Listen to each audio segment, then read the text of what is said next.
A conservative galvanizer killed in an apparent assassination. Charlie Kirk, a rising star on the right, shot while speaking on a university campus. This is a dark moment for America. Right now on KCCI Close Up, his lasting impact on the conservative movement. A lot of the work he has done and his colleagues have done have motivated me to promote my ideas. Plus, what are the risks to democracy when political violence becomes part of our reality? the difficult path forward as the number of these incidents rise. This is Iowa's news leader. This is KCCI 8 News Close Up. Good morning, and thanks for joining us for KCCI 8 News Close Up. I'm Chief Political Reporter Amanda Rooker. I think all of us are coming off of a very heavy week, the country reeling after the death of Charlie Kirk. The 31-year-old conservative political activist was a top ally of the White House and is credited with turning out the youth vote for President Donald Trump. Kirk was on a speaking tour at Utah Valley University. He set up his Prove Me Wrong table where he encouraged people who disagreed with him to debate an issue. During a debate about mass shooters, a gunman shot Kirk. He was pronounced dead at a nearby hospital. Kirk was known as a firebrand in the conservative movement. He co-founded Turning Point USA, the organization that advocates for conservative politics on high school and college campuses. I talked to Iowa State University students about Kirk's seismic impact on the conservative movement. I was dumbfounded. On Iowa State's campus, the news is still sinking in. Conservative activist Charlie Kirk shot and killed at a college event, a space meant for free speech and debate. I felt my heart drop into my stomach, and I had to walk outside of my class to take a breather because it just hit me all at once. Brandon Simmons leads Iowa State's College Republicans. He says he grew up watching Kirk and following the group Kirk founded, Turning Point USA, which advocates for conservative politics on high school and college campuses. You can't deny that he has had a prominent impact on discourse. A lot of the work he has done and his colleagues have done have motivated me to step, outward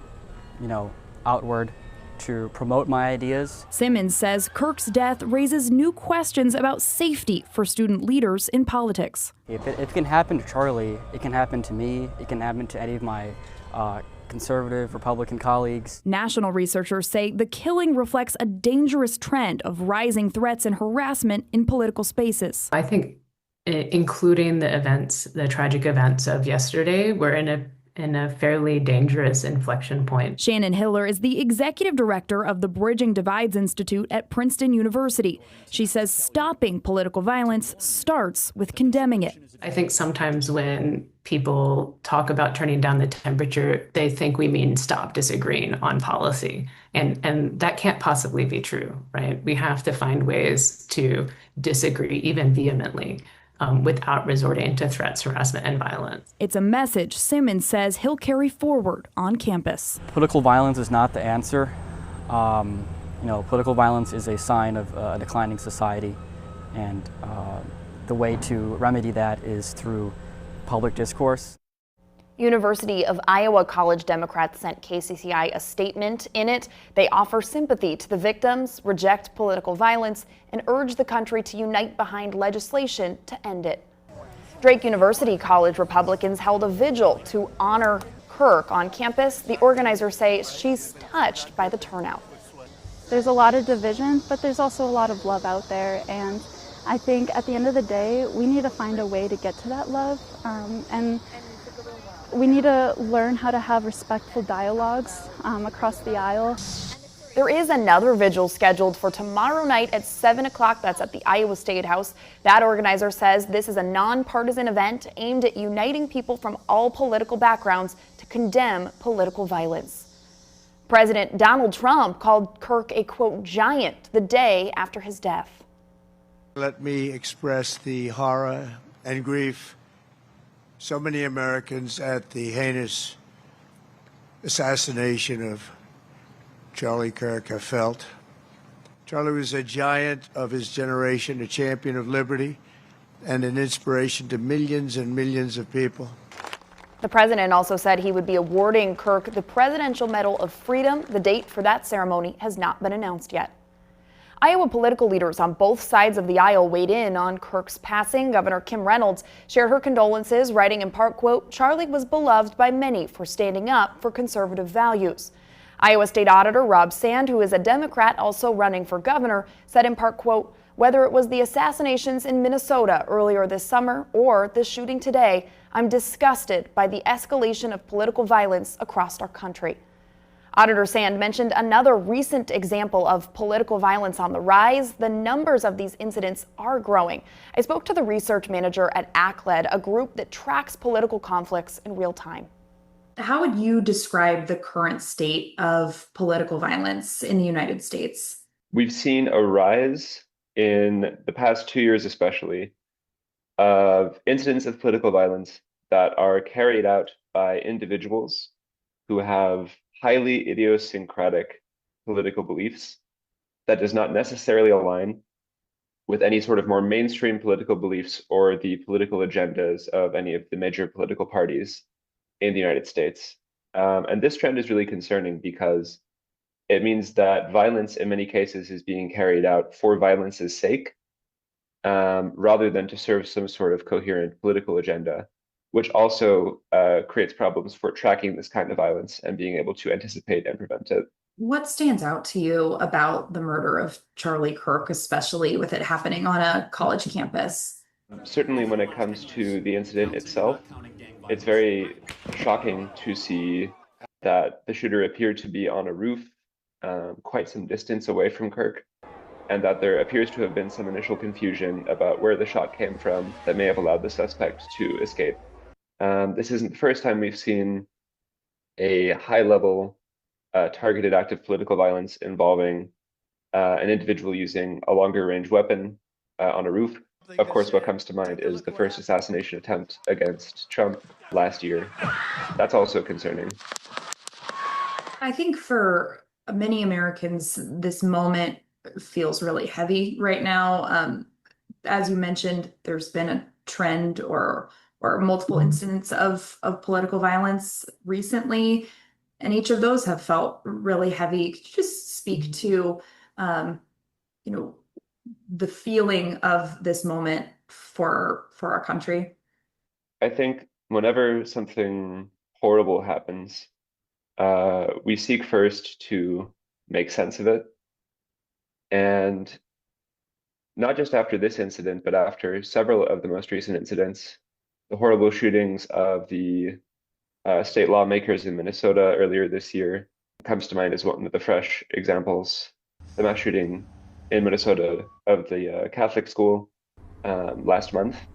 And in many of these instances, it's hard to derive any comfort for being able to make sense of these incidents because they defy sense in many cases. And it leaves some space for confusion and fear on one hand, and for the narrative to be uncertain and confused on the other hand, which also comes with some additional dangers. So I think not only understanding how to make sense of this moment, but how to maintain peace and to keep everything level. Those are difficulties. I think moments like this also demand leadership at every level of government.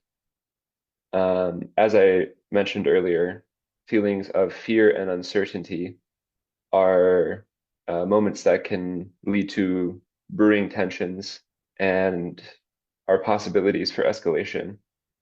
So it's important for leadership to people in leadership positions to do what they can to ensure that that doesn't happen. Still to come on Close Up, dozens of Iowans are already running for the 2026 major races, how candidates can stand out in competitive primaries. Plus, we take a closer look at how Iowa's midterm elections fit into the national landscape. Stay with us.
Iowa's governor, one Iowa senator, and likely 2 members of Congress are not running for re-election in 2026, and it's rare in Iowa politics to see this many high-profile races wide open at the same time.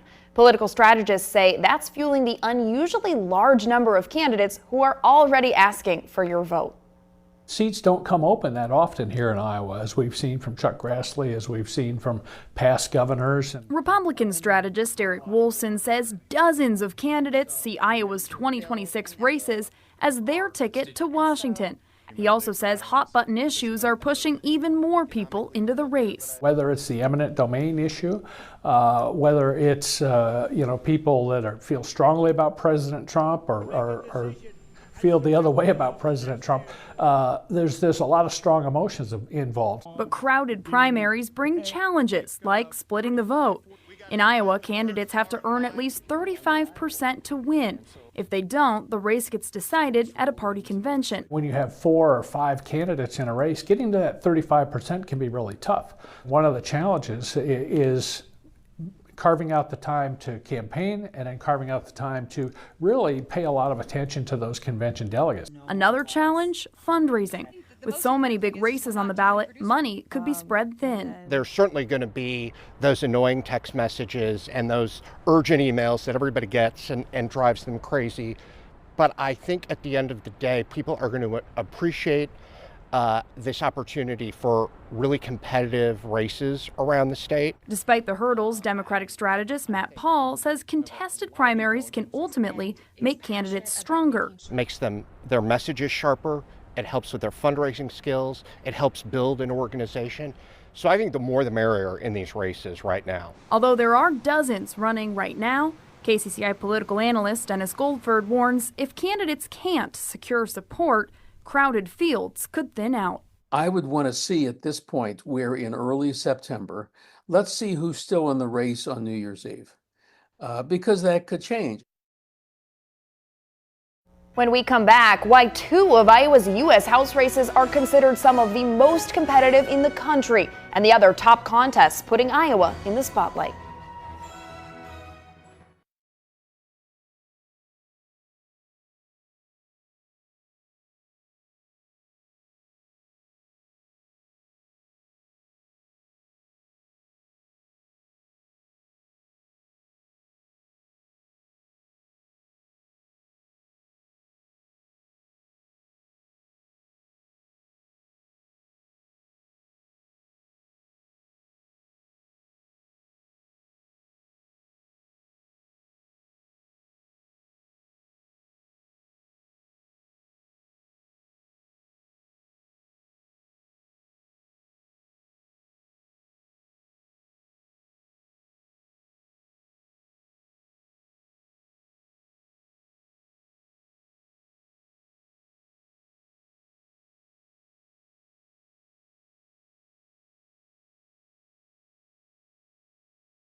Welcome back to Close Up. I'm joined now by Kyle Kondik. He's the managing editor of Sabatos Crystal Ball at the Center for Politics at the University of Virginia. Thanks so much for joining us on the show today.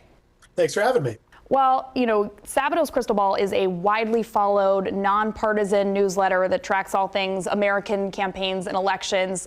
You know, your team analyzes every Senate, House, and governor's race in the country. So I want to start today with, you know, when you look at Iowa's political map heading into 2026, what stands out to you?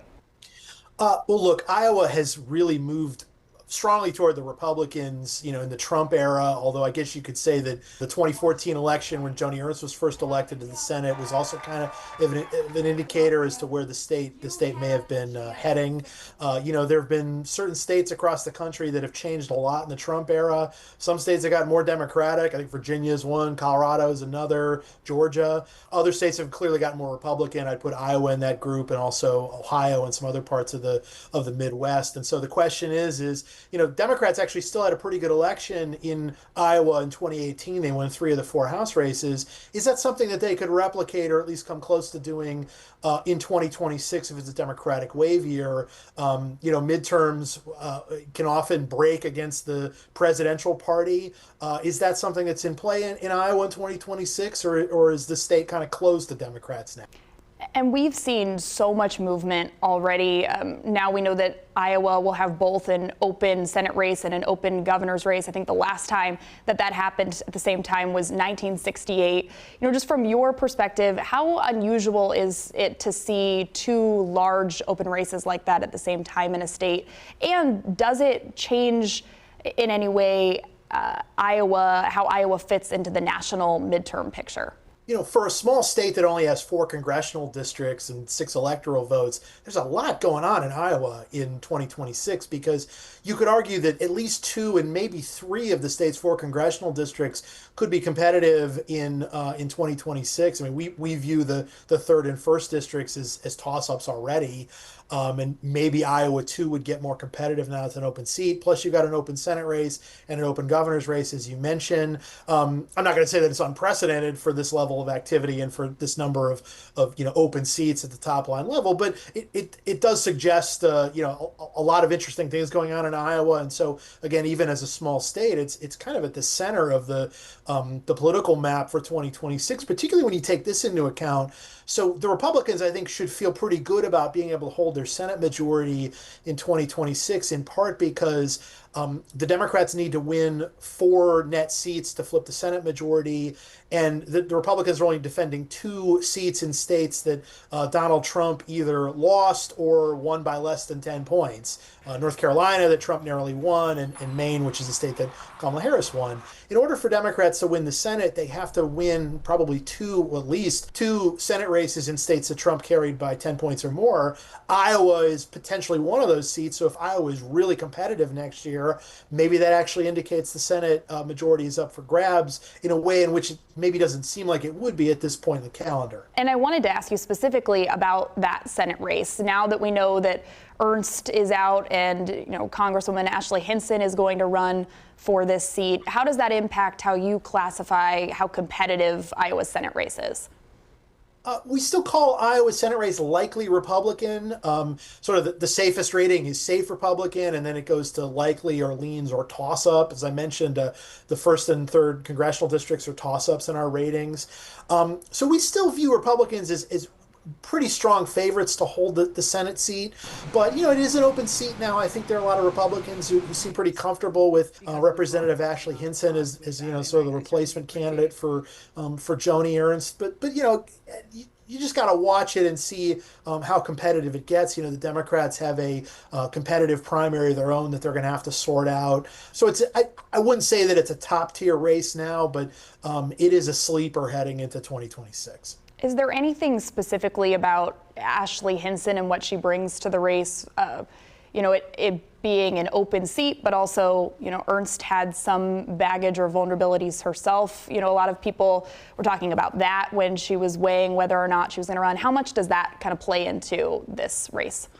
generally speaking, you'd rather have an incumbent running than an open seat. And I don't think Ernst was like so damaged that, that she was a weak incumbent or something like that. I wouldn't go that far. She did make a comment about Medicaid that I think certainly would have been used in the campaign against her. Hinson, I think, has been a pretty decent electoral performer. She did, flip a seat in 2020 that had, previously been won by a Democrat in 2018.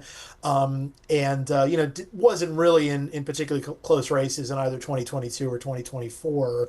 So, again, I think Republicans are pretty comfortable with her as sort of the replacement candidate for Ernst. I think a lot of this will depend on, well, how strong is the eventual Democratic nominee, and what's the political environment like? I mean, we have seen in Iowa, there have been several state legislative special elections where Democrats have really done great, particularly compared to the 2024 presidential results. That said, the turnout in those races is always going to be not just significantly lower than what you'd see in a presidential year, but even in a midterm year. And so it might not necessarily be a reliable snapshot of what the electorate next year would look like. But there's some interesting things going on in Iowa. You also got to remember that even in 2018, in kind of a bad political environment nationally, Republicans did still hold the open, or it wasn't an open seat governor's race, but Kim Reynolds won her first, actual elected term as governor that year. If there had been a Senate race in Iowa, kind of an open question, I think, as to what would have happened. But at least at the statewide level, Iowa Republicans did hold up okay in Iowa in 2018. We'll have to see about 2026. A key thing to remember about this state is that even though it's got 4 congressional districts, 3 of the 4 districts are actually more competitive than the state as a whole, because the 4th district is super duper Republican. And so you could have a situation where all 3 congressional districts are competitive, or maybe even won by Democrats on a great night for them. But the state itself would actually vote a little bit to the right of those 3 congressional districts in all likelihood. Yeah, and talking about those congressional districts, out of all 435 U.S. House races, you only have, 18 on that most competitive list, 2 of those being Iowa's 1st and 3rd district races in that top toss-up category. How big of a role could those 2 races play in the battle for control of the U.S. House in 2026? I think they're exceptionally important. And one of the things that we're watching, and has sort of made the House picture overall cloudier, is that you've got these mid-decade redistricting efforts going on in states across the country. The Trump White House is trying to squeeze as many seats as they can out of Texas, which already passed the map. Missouri is considering basically adding, taking away a safe Democratic seat, making a safe Republican. Indiana's thinking about the same thing. California, meanwhile, which has an independent redistricting commission, they're asking voters to approve a new Democratic gerrymander, which would help make up for the seats that Democrats might be losing elsewhere. But then you kind of got to, beyond the redistricting, you got to focus on the seats that are already competitive and where the lines aren't going to change, and they're not going to change in Iowa. And you've got, 2 toss-ups in Iowa on a map that really doesn't have a lot of toss-ups, as you mentioned, less than 20 at this point. And the Iowa's 3rd district, which is the Des Moines district, that is, I think, kind of more of a battleground district on paper. Iowa 1 has become a little bit more Republican leaning, but Marionette Miller Meeks, of course, almost lost came very close to losing in 2024, and she's probably going to face a rematch with her opponent in 2022 and 2024, Christina Bohannon. So that one is also one that's really on the toss-up list this year. And quickly, I wanted to also touch on Iowa's 2nd congressional district. Right now, the crystal ball has that rated as likely Republican, but that was still with Ashley Hinson in the race. Now that this is an open seat, it's a district that's been somewhat reliably Republican, probably the 3rd, least likely to flip. But how does this being an open seat maybe change things as you're thinking about the ratings? Yeah, if you respect Ashley Hinson as a Senate candidate, and I do, and I think others do too, you also have to take into account that you're losing that candidate in Iowa in the 2nd district. So I could we haven't moved that race to a more competitive category. I'm sort of thinking about whether we should do that. Maybe that's something I think that's something we would consider in the future as we see how the candidate field emerges. But I do think the 1st and the 3rd are still the more kind of interesting and competitive races, but and again, a lot will depend on what the political environment is next year. Yeah, and there's a lot that could happen with more than a year still until the election. Kyle, thank you so much for joining us today. Thanks for having me.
Thank you for joining us this morning for KCCI 8 News Close Up. We'll see you back here next Sunday. Have a great day and a great week ahead.